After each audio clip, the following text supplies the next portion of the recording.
Paano mo na lamang gusto ka? At paano mo rin na lamang ayaw na pala niya?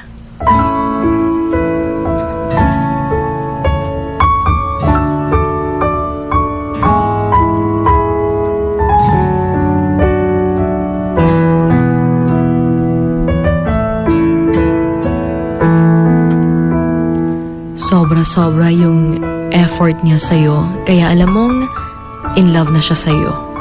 Pinakitaan ka ng mga magagandang bagay, pinakilala ka sa mga taong importante sa kanyang buhay, kaya masasabi mong gusto ka talaga niya. Pero eventually, nawala lang lahat ng yun. At dun mo nalaman na ayaw na pala niya, na hindi ka na pala mahal. Nung hinihingi mo na yung atensyon na noon, kusa niya namang binibigay. Dati, palaging ikaw ang lahat-lahat niya. Dati, sa bawat saglit, ikaw ang hinahanap niya. Pero, bigla na lang siyang nagbago na hindi mo alam kung sa puso niya ay ikaw pa ba. Paano mo rin nalaman na tapos na? Yun ba yung wala na talaga siyang pake sa inyong dalawa? Yun ba yung ayaw ka nang makasama? Yung naiirita na siya sa tuwing nakikipag-usap ka sa kanya? Sakit ba ya jud ang abi nimog i-love jud ka hangtod sa kahangturan? Abi nimog kontento na jud sa siya sa imo, kay lagi mauyahang ginaingon kaniadto. Pero di jud ta mahimong enough sa mga taong ginapakita gihapon sa imuha nga ilahang ginapangita sa uban ang mga butang nga wa sa atoa.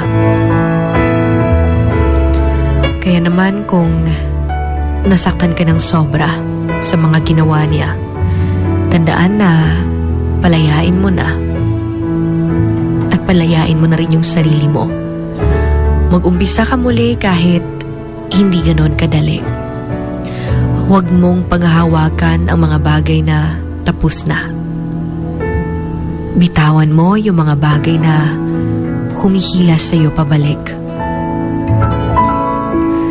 At tandaan na be thankful dahil dumating siya sa buhay mo.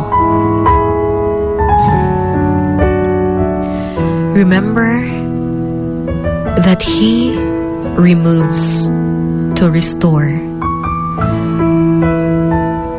What feels like a loss is often His way of making room for something better. Kaya naman, trust His process.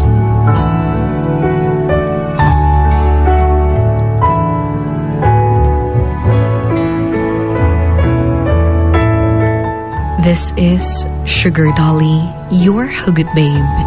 Emotions going wild.